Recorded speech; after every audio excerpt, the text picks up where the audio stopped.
Bonjour à tous, c'est Jean-Luc Haut sur sa chaîne YouTube. Aujourd'hui, nous allons parler de l'impression 3D BLT qui soutient le premier lancement test réussi de la fusée Zhuke 3 VTVL du rival SpaceX. La société spatiale privée chinoise Landspace a réalisé avec succès le premier lancement et atterrissage test de sa fusée réutilisable, la Zhuke 3 VTVL1. La mission d'essai SO a validé le schéma de l'entreprise pour le premier étage de la fusée à décollage et atterrissage vertical, le VTVL à oxygène liquide méthane.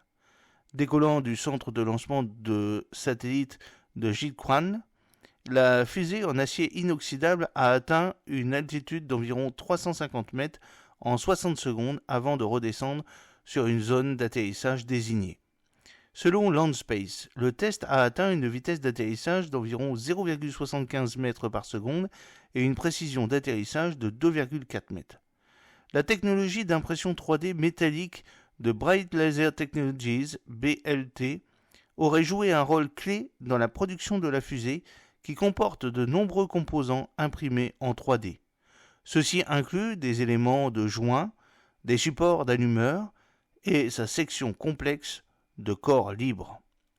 Selon Landspace, l'impression 3D BLT a permis à l'entreprise de réduire le temps de production, d'accélérer les livraisons et de prendre en charge des itérations de développement rapide.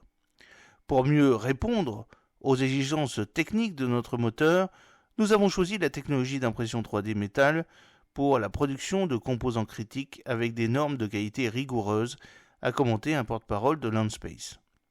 Reconnaissant BLT comme un leader en matière de solutions technologiques additives et excellent dans le service, les équipements et les poudres d'impression 3D métallique, nous avons décidé de coopérer avec BLT. Le test de récupération réussi aurait validé la compatibilité du système de contrôle de la fusée avec les caractéristiques de réglage de la poussée du moteur, la précision du système de guidage et le contrôle et les caractéristiques performance faibles et fiables du mécanisme d'amortissement de l'atterrissage en douceur de la fusée. Fabriquée en acier inoxydable, la fusée d'essai a une hauteur de 18,3 mètres et un diamètre de 3,35 mètres. Le Zhuke 3 VTVL1 était propulsé par un moteur Metalox Chunky 12 qui a subi des tests au sol pendant plus de 100 000 secondes. Le Metalox est un propulseur de fusée formé d'un mélange d'oxygène liquide et de méthane. Le développement de la fusée Zhuke 3 a été annoncé pour la première fois en novembre 2023. Sur la base du succès du premier test, Landspace effectuera un vol d'essai atteignant une altitude de 10 km plus tard cette année pour vérifier davantage ses composants clés. Landspace espère réaliser son premier lancement complet de fusée en 2025. La fusée complète, à 2 étages, mesurera 4,5 mètres de diamètre et aura une longueur totale de 76,6 mètres. Prévue pour avoir une masse de 660 tonnes au décollage, la fusée sera propulsée par 9 moteurs Chunky 12B.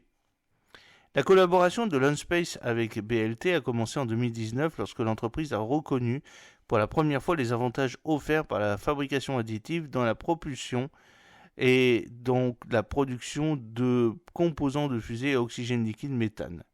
Lors du développement de Zhuke 3 VTVL1, BLT a utilisé sa technologie d'impression 3D métallique pour fabriquer des composants complexes à l'intérieur du moteur.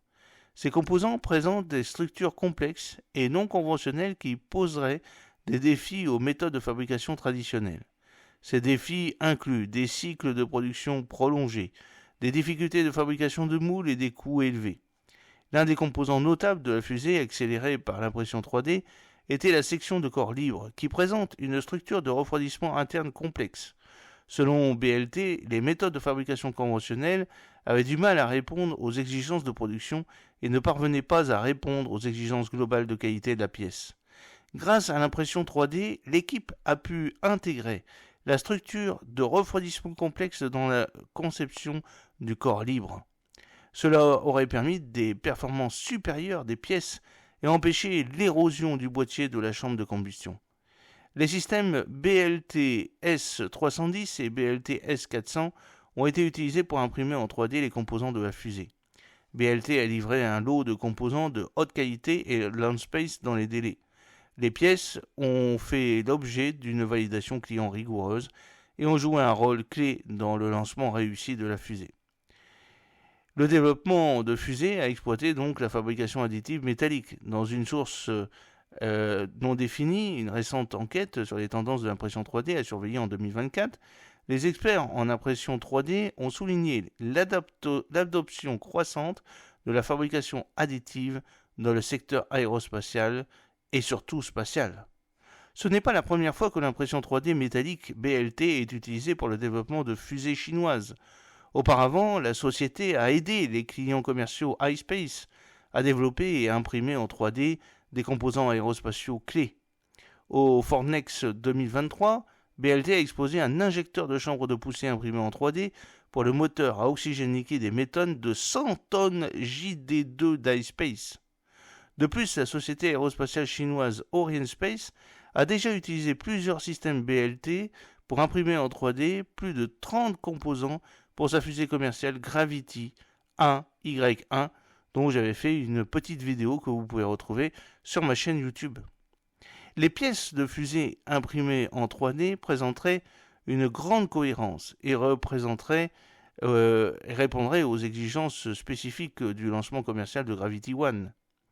Ailleurs, il a été annoncé l'année dernière que le fabricant de fusées privé Skyrora, basé à Hinterburg, avait commencé des tests complets pour qualifier son moteur de fusée imprimé en 3D de 70 kN. Les imprimantes 3D Skyprint 2 de la société ont été utilisées pour réaliser la 3D des composants, ce qui aurait permis de réduire les temps de production de 66% et les coûts de 20%. La conception du moteur sera utilisée lors du premier lancement orbital commercial de la société et comprend une chambre de refroidissement imprimée en 3D qui prolongera le cycle de vie du moteur.